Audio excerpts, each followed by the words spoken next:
Here it is, the new standard Fender Telecaster, made in Indonesia. But is it any good? Well, that's easy enough to find out. All you need to do is keep watching. Let me silence my phone because people just keep texting me. I'm just trying to make this video for you. There's an old Chinese proverb that says, a CNC machine doesn't care if it's operated by an Indonesian worker or by a Mexican worker. It also doesn't care if it's at a factory in Indonesia or at a factory in Mexico. Not to mention that an Indonesian worker could work in Mexico or a Mexican worker could work in Indonesia. Obviously with the proper paperwork, right? So what does that mean? Does that mean that this guitar made in Indonesia is going to be exactly the same as the same model made in Mexico on the same CNC machine? Well, we'll see, because we'll put this guitar on the workbench and we'll have a really close look at all the details. And then at the end of the video, I'll tell you more about what I think about this Indonesia-Mexico thing and what we could expect in the future. So for now, let's put this guitar on this bench, and we're going to do a detailed review at the shop, but I want to show you a detail here. We'll look at the nut. What we see here is a multi-layered composite material. As you can see, there are layers like this, and if I move the nut in this direction, you can clearly see that this is in fact a multi-layered composite material. Now, what is it? Well, I looked it up. It turns out that this is a micarta. You know, it's a composite material. And like I said, I looked it up, and oh, sorry, I forgot to silence this phone. Guitar quackery. Oh. Okay. Just hold a moment. It's a guy from another YouTube channel, Searching for Tone. Let me take the call. Yeah, how can I help you? All right. I'll do that. Okay, thanks. So last night I was live streaming a review, like a sneak preview of this review, just to look over the guitar. And I looked at the nut and I said, oh, you know, this seems to be some kind of composite material. I don't know what it is, because I didn't look it up prior to the live stream. And this guy from this channel, Searching for Tone, wrote a comment in the chat. And he said, oh, it's micarta, you know. And now he called. He wants credit for this. So I give him credit. But I did look it up. It's listed online on the Sweetwater website. That's why I looked it up. But all right, he gets credit. And by the way, check out his channel. I like his channel. He's also, or was, a firefighter. So, you know, you got to respect that. Check out his channel, Searching for Tone, okay? And check out my other channel, the live streaming channel, which is Guitar Quackery Live. I'll put a link below. All right, enough talking. Micarta, and welcome back to Guitar Quackery. Right? And now let me take you to the shop. The new standard Fender Telecaster, made in Indonesia. Okay, but is it any good? Well, we'll put it on the workbench and we'll go over every little detail with a fine-tooth comb and we'll find out. We also got 2 microscopes, so we won't miss any details. Now, speaking of details, I think you can see a detail that doesn't look too good. Yeah, so this is dark and this is light. I'm personally not too happy about that.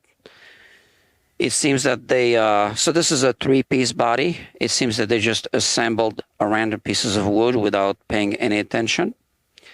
Now, interestingly, so it's darker on the bass side, but on the back, it doesn't seem to be darker. In fact, you can't even see the glue joint, but it is a separate piece. Also here, you can see, I don't know, it's like you can see through the finish some smudges or something like that. So I'm not sure if that's discoloration inside of the wood grain, or perhaps just someone was handling the guitar with dirty hands and then they sprayed over it and now it's there. I really don't know. Let's look at the back first. Now, judging from the colors of the ball ends of the strings, these seem to be Fender strings. Not surprisingly, it's a Fender guitar. Here you can see that the neck is rift sawn. So rift sawn means that the growth rings are going at an angle like this. And that's why you see that these growth rings are meeting off to the side. So not in the middle, but off to the side. When they meet in the middle, you have a flat sawn piece of wood. And also, by the way, this is a flacking pattern here. So if you see this here in the middle, then you have a quarter sawn piece of wood. And this is neither. So is this an issue that we have a rift sawn neck? Not necessarily. But a rift sawn neck is more likely to twist over time, or also more likely to develop a differential relief. And we are going to check for both, by the way. We have a Fender tuners, okay, right here. And as you can see, we don't have a skunk stripe. So the skunk stripe, which would be here normally, sometimes, on some Fender guitars, most of them, would allow the installation of the truss rod inside. Now here I have a Fender truss rod. So this would be installed through the back. That's the purpose of the skunk stripe. This guitar here, which is a Squire, has a skunk stripe. You can see it right here. Okay, this one doesn't. Which means that this guitar has a fingerboard glued on. Now it's maple here and it's maple on the back, so it looks like one piece, but it isn't. So here you can see the glue joint. So it is a separate fingerboard, which is also maple, which is glued on top. Let's have a look at the Fender logo. So it looks a little different from what we're used to seeing. It says Telecaster. Yeah, it's a good guitar. I'll tell you right away, it's a good guitar. But I do have some complaints, okay? I actually bought it. I wanted to keep it because I wanted to have one of the first Indonesian-made Fender guitars just for my collection, but I will be returning this one. And I'll show you why. So, first, I guess we can look at the neck to make sure that it doesn't have a neck twist. I usually just take a stirring stick like this and look like this. And as you can see, it's aligning with the body. So this neck does not have a neck twist, which is obviously a good thing. So even if it's a rift sawn piece of wood used for the neck, it doesn't mean that it's going to develop a neck twist. Now we'll see what happens with this guitar in a few months. We'll see. I don't know. Now, one detail that I don't like about this guitar is the fact that these strings are too close to the edges, right? So when you play, sometimes this string can slip. And why is that? Well, this bridge the string spread is actually too wide, which is also why these strings don't align with the pole pieces. You can see this. So they should be closer together here at the bridge. They would align with the pole pieces, and then they would be a little bit further away from the edge. Now, why is that? Well, it's quite a long story. It has to do with the history of Fender guitars and how they were made. So, at first, a long time ago, Fender guitars used to have a slightly wider neck at the neck pocket. I'm not sure about the width at the nut. You can check that online. So the bridges that were made for those guitars, so now don't think of the Tele, because it used to have a three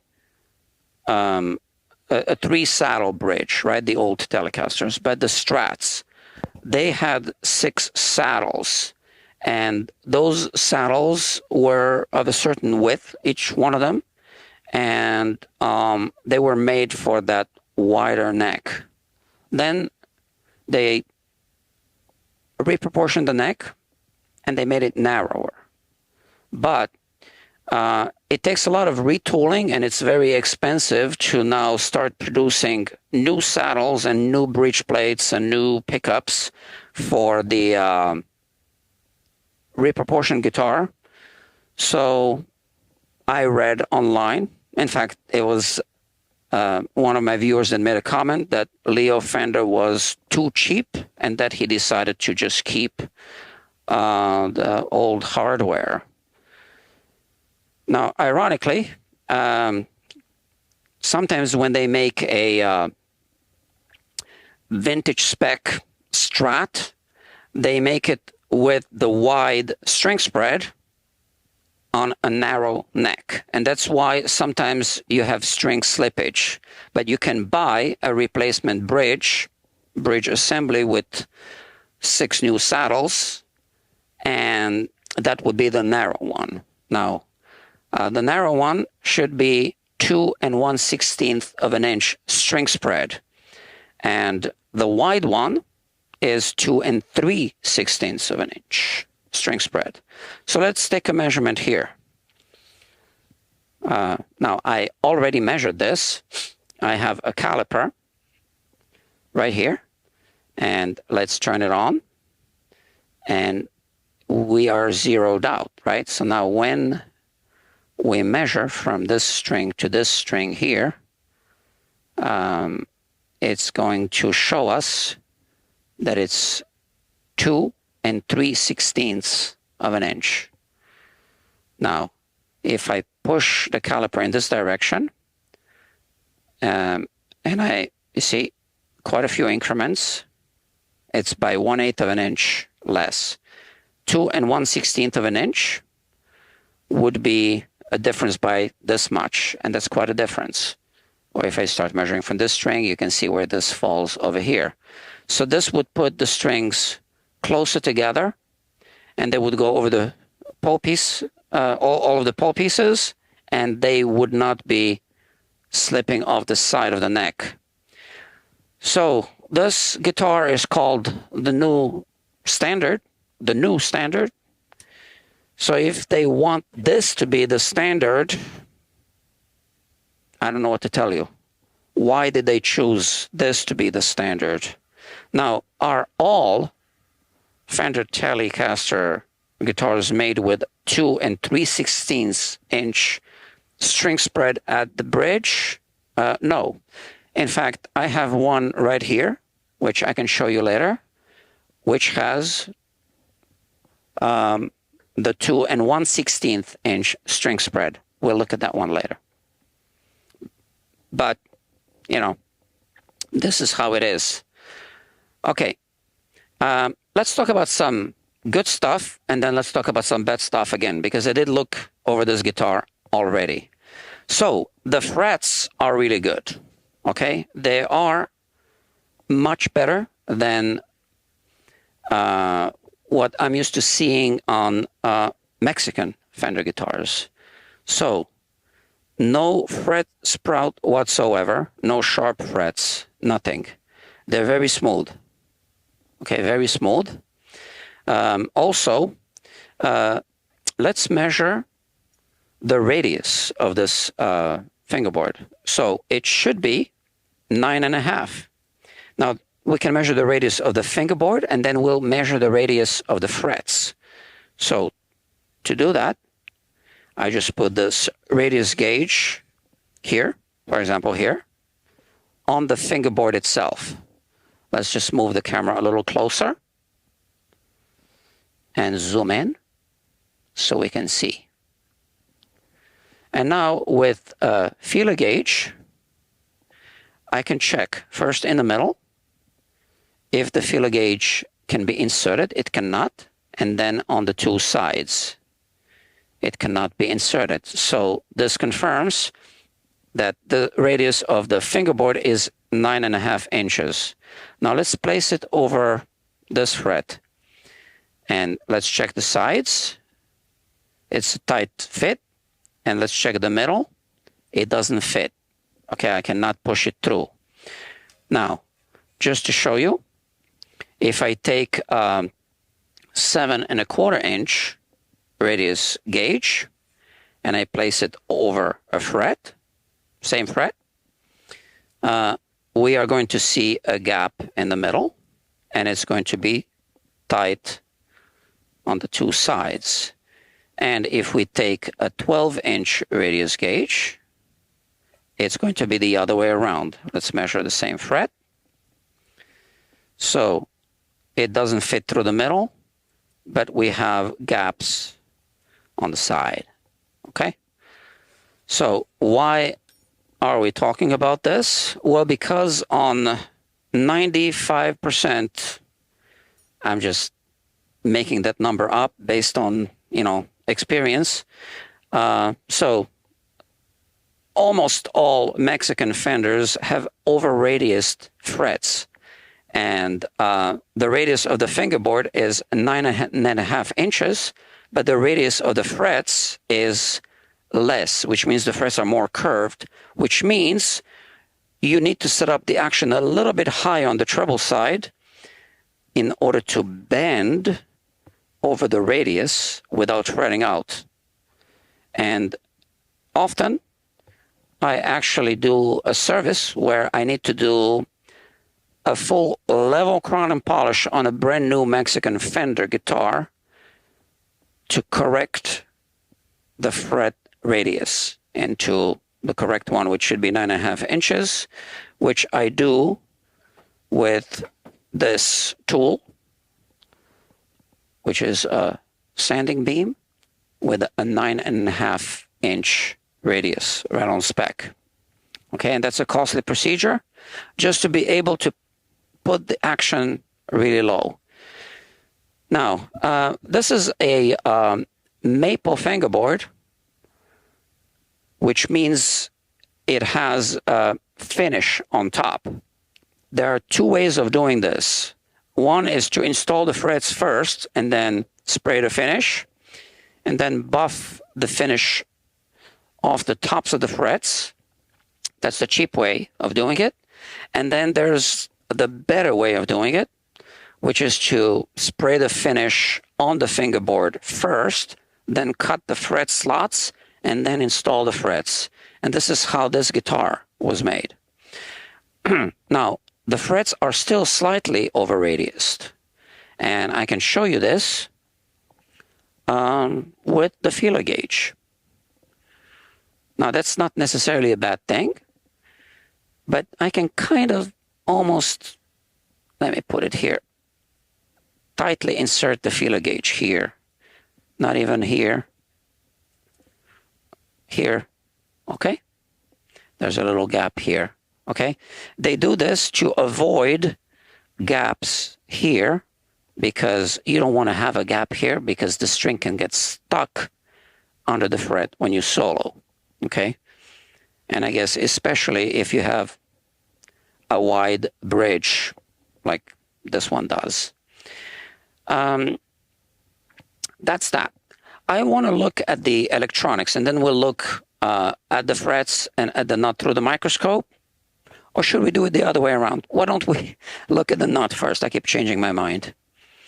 Through the microscope. Okay. So, I found some disturbing details here, because I really looked. Let's have a look here. The nut isn't good, okay? You can see this is the high E string, and you can see how it wobbles inside of the string slot. But on the back, it's tight. It should be the other way around. Now let's remove the string, and you can clearly see that the string left a witness point at the back, but nothing at the front. And that's because the high point of the nut is at the back for whatever reason. So when you play the open string, it's moving inside of the nut, and it can create a sitar sounding buzz. Now you can also see this gap right there behind the nut. That's kind of sloppy. And let's look at the B string. Same exact situation. And when you play the string, it's moving inside of the string slot. Also, this affects the intonation because you basically extend the scale length of the guitar. Now, this is no longer the takeoff point of the string. It's here. And it moves inside of a wide string slot, and you cannot dial in the intonation correctly. Let's look at the bottom of the string slot, and you can see the exact same thing. You see a witness point at the back and nothing at the front. I don't know what this thing is in the middle, where that came from. The G string is exactly the same way. You can see that. And you can see, again, the metal deposits at the back. That's the witness point. And then, well, something here on the front, but that's just from rubbing, I think. This is where all the pressure is. Here, this is tighter, but you can still see that it moves. So if I remove the string, and if we zoom in, you can see that all the pressure was at the back of the nut. Okay. And all the strings are like that. Now we're looking at the A string. Same thing, all the pressure at the back. And here is the low E string. All the pressure at the back. And that's just not a good nut at all. So a nut is going to cost you to fix a nut. And like I said, this affects the intonation because now the scale length of the string has been extended a little bit. So when you set up the guitar and you dial in the what's called the compensation in order to get the correct intonation, you would check the pitch of the open string and then the pitch of the fretted string at the 12th fret. And you, in case of a G, you would want that to be a G. So, okay, you can dial it in by moving the saddle further back, but you cannot move the frets. So the first fret will sound really sharp, and then the first position will sound really sharp when you fret it down, and then less and less, and this will sound in tune, and then these are going to sound off again. Now here you're probably going to be bending strings anyway during a solo, so you won't hear it, but everything you play in first position will be completely out of tune because of this nut. Okay, now let's go back to the good news. The frets are actually really good. Okay, I went over all of the frets with a fret rocker, and I didn't find any uneven frets at all. And again, that's better than the average that I see from Mexican Fender guitars. So let's have a look with the fret rocker. Okay, so I can go over all the frets,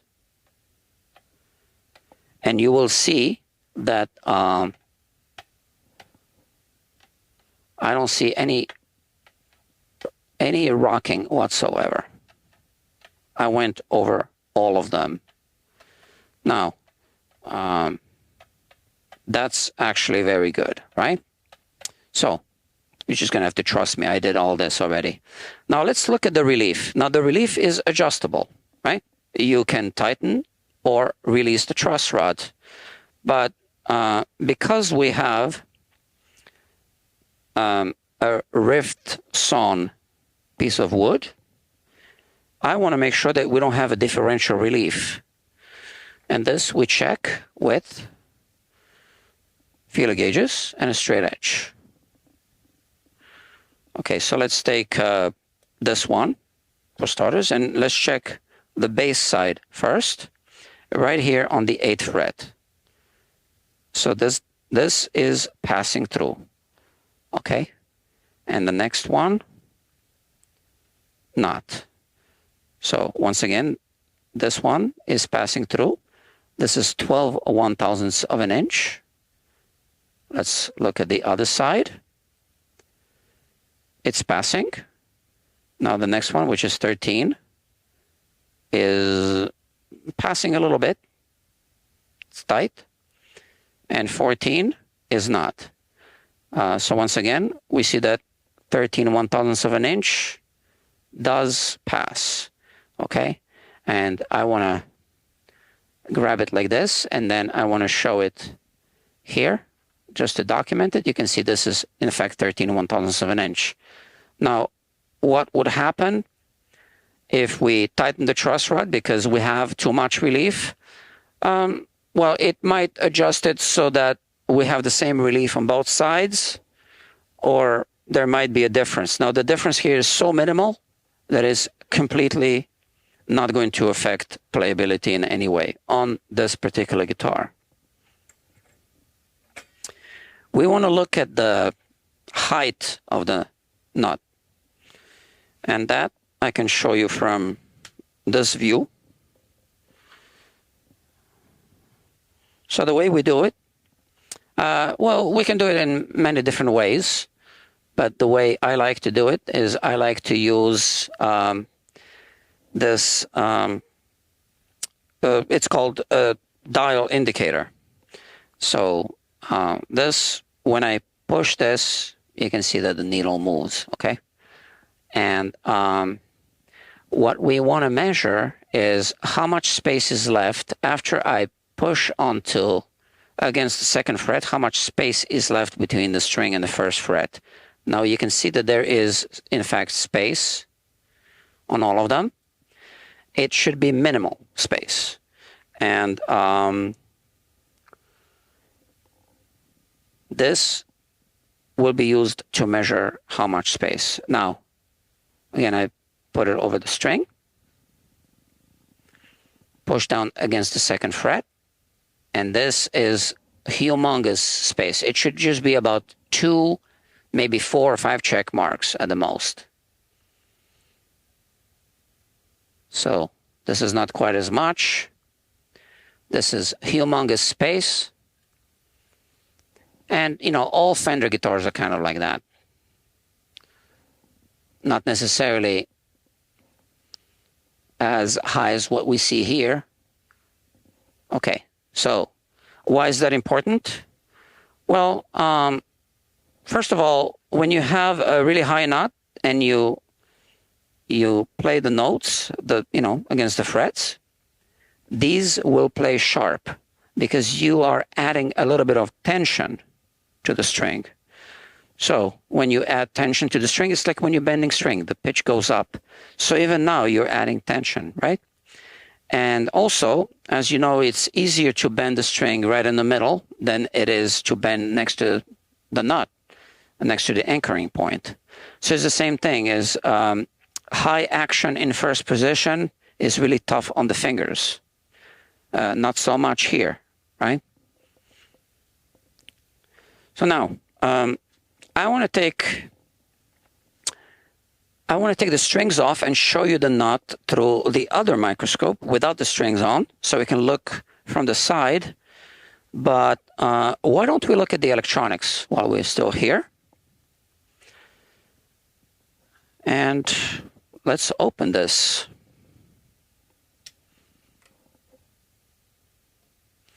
So we have 2 screws.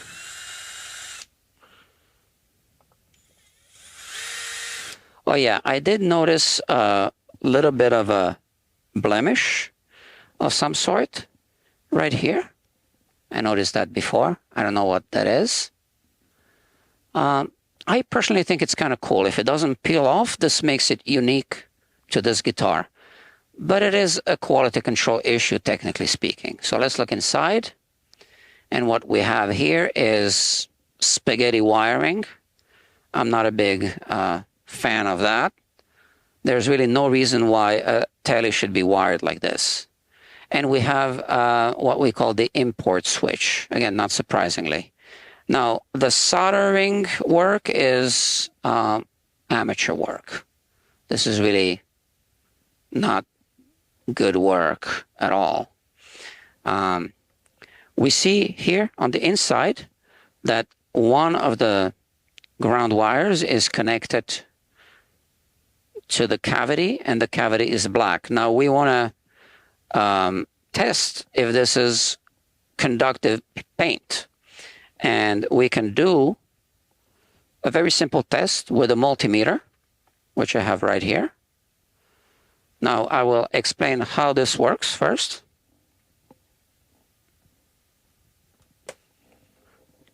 And then we'll have a close look at this from above as well.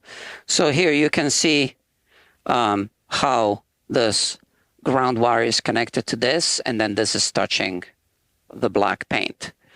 The multimeter is this little device. I am going to turn it on. Now, you won't hear a sound because I'm using this microphone, but when I touch these two together, you will see that this basically goes to 0, and it lights up here, and you hear a sound. Okay, so this means that there is a connection. So if I want to check if the bridge is connected to ground, I could simply touch one of the strings and then touch a ground connection, like a known ground connection, excuse me, such as this one here. And you can see that the multimeter turns to 0, means this is connected to this. So is this black paint connected to ground? Well, I'm touching it here with this, and I'm going to touch the same connection here, and it is in fact connected to ground, but the ohm meter doesn't go quite all the way to 0. It's reading 290 ohms. Okay, so it's an okay connection. With the black paint, you can't really count on it being 0. So let's put this back. Next, I'm going to remove the strings. Oh, and by the way, the output jack is also just like the switch, is the import brand output jack. I'm not going to remove it because it's a little bit involved. But the first thing that I would recommend doing when you buy an import guitar is to put a Switchcraft brand output jack, okay? Because if the output jack goes on an electric guitar, you can't play it. So the import output jacks are unreliable, and they are known to fail. Now let's remove the strings. By the way, this is a great tool. This is the, I think it's called the cradle cube. So you can unwind the strings And without completely removing the strings, you have access to the fretboard, just like that. So if you want to service your own guitar, you can buy this, and it's a Music Nomad product. Now, this is a non-sponsored opinion. It's good. I use it all the time, and you can use it to access your fingerboard so that you can polish your frets. I'm just unwinding the strings here now. Okay, just a moment. And I will expose the nut completely, and then we're going to go over to the other microscope, which is this one, and we'll be able to look at the nut from the sides, which is pretty cool and interesting. So now we are going to look at the open string slots. Let me just focus this. And here we go. This is the high E string. Now we do see that gap. And yeah, so this is not fabulous. Okay, this is not fabulous work. We've already established that when we looked at the the way the string slot was filed. Now this is the G string. Need to focus.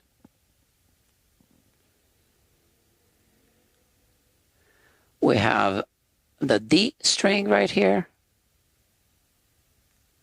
The A.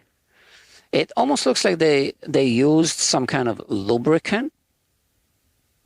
I think that's what I'm seeing at the bottom of the string slot. And here we have the low E string.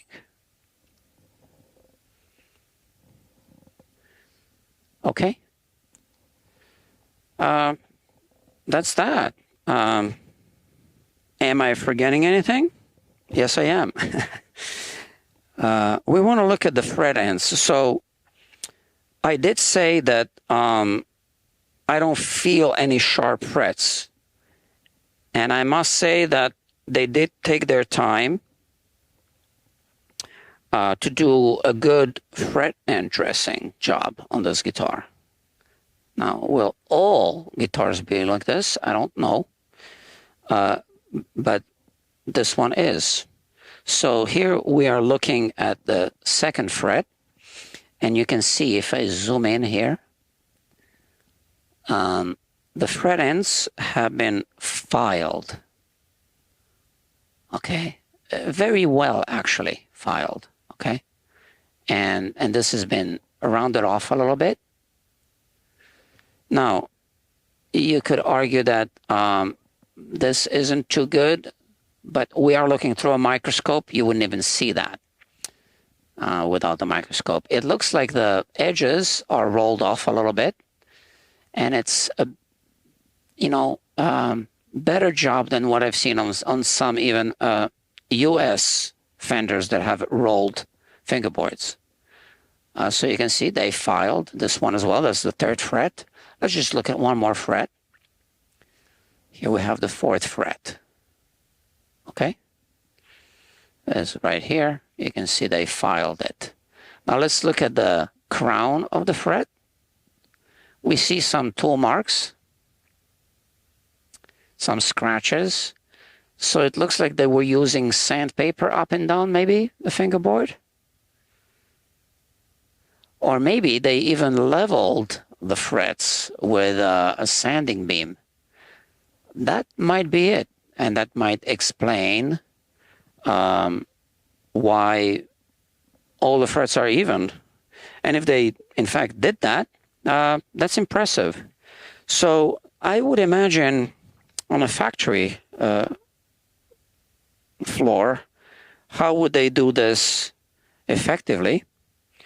Well, they could have leveled the frets, probably by leveling the neck on top of a sanding surface. And then they buffed it. And they probably used a fret shield, something like this. And then went up and down the fingerboard with sandpaper. And that rounds off the edges around the flat surfaces that they just created by a leveling of the frets. And then after a pass with sandpaper, they just buffed it. Okay, so this is just speculation based on what I'm seeing. But, you know, that's just my guess. Now, this has a biflex Fender style truss rod. You can see here, I'm not sure if this is walnut, like on a Mexican Fender or US Fender, it would be a walnut plug. You can see right here. And inside, you have the truss rod nut, which looks like this. And when you tighten the truss rod, the nut moves in this direction, and it tries to pull the truss rod. So it tries to correct an up bow. And if the neck has a back bow, then you would be releasing, you would be dialing counterclockwise, and it would be pushing the plug like this. So this is a biflex truss rod. I don't think I have a plug here. I do have a plug. So I can kind of explain this with this plug. So this is a replacement plug. Now, it's not an easy replacement, but when these things need to be repaired, this is an original part by Fender. This is called the walnut plug. And it goes inside here, and then it's carved. So when, this is the wrong nut, right? But when this nut is pushing, truss rod nut is pushing against the plug, you can see how it's trying to extend the length of the truss rod, and then that can put the neck into an up bow a little bit if it has a natural back bow. So it can dial in the relief of the neck. There's another little detail that's really annoying on some Tele bridges. I want to point it out here. And again, if they wanted to make this the new standard, I don't know why they chose this bridge option. But here it is. You can see how this height adjustment screw is right here, okay? And sometimes this will fall right inside of this screw, and that's just because of this annoying position of the screw. I believe there are 4 of these screws on this bridge plate. So this is a really poor design because the low E saddle, which needs to go back, often has this issue, and then this screw is not well seated on the flat surface. Now, this is not so much interfering with the other saddles because they are further in the front. So I don't know why they designed it this way. This could have been better designed.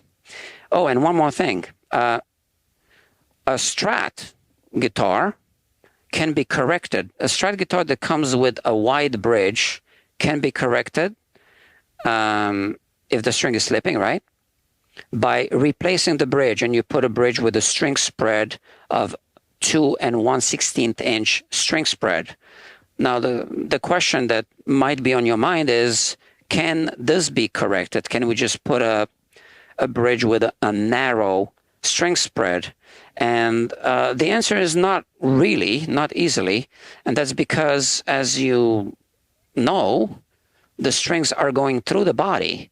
So the string spread that you have through the body is matched to the string spread of the 6 holes through the bridge plate.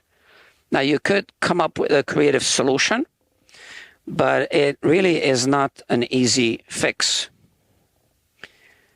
I did say that I would show you the other tele, which is on the wall, which is a Mexican tele. It's also a Nashville tele, but, you know, it doesn't matter. This one does have 2 1/16 inch string spread on this bridge. So this is just to prove the point that, you know, it can obviously be done.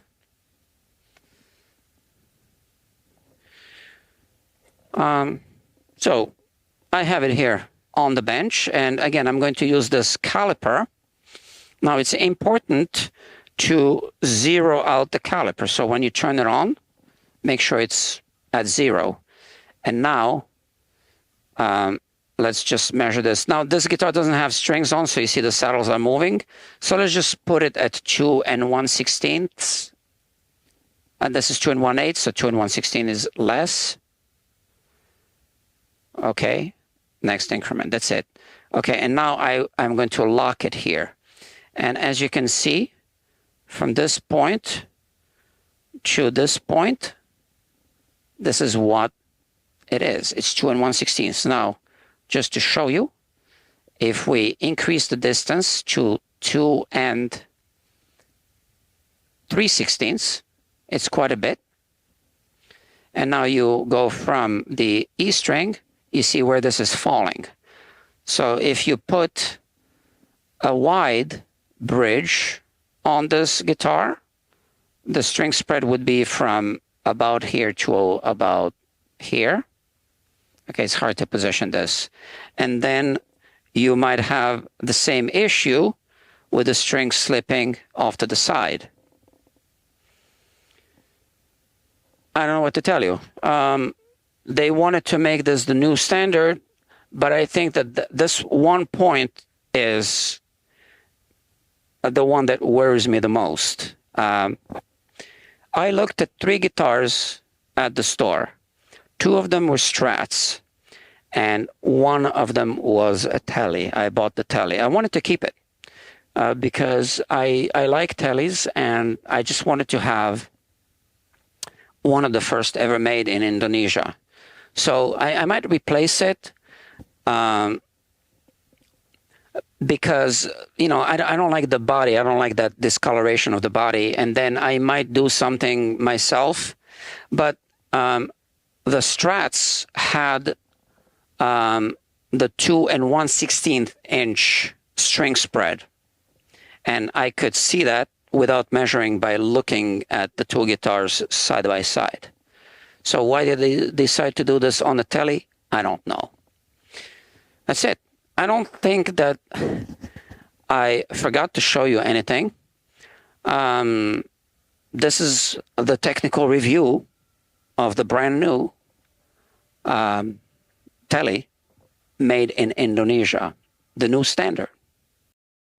A friend of mine said, I bet they will make these guitars really good at the beginning, and then quality control will eventually go downhill. Well, you know, it's a theory. We'll see. I have a slightly different theory.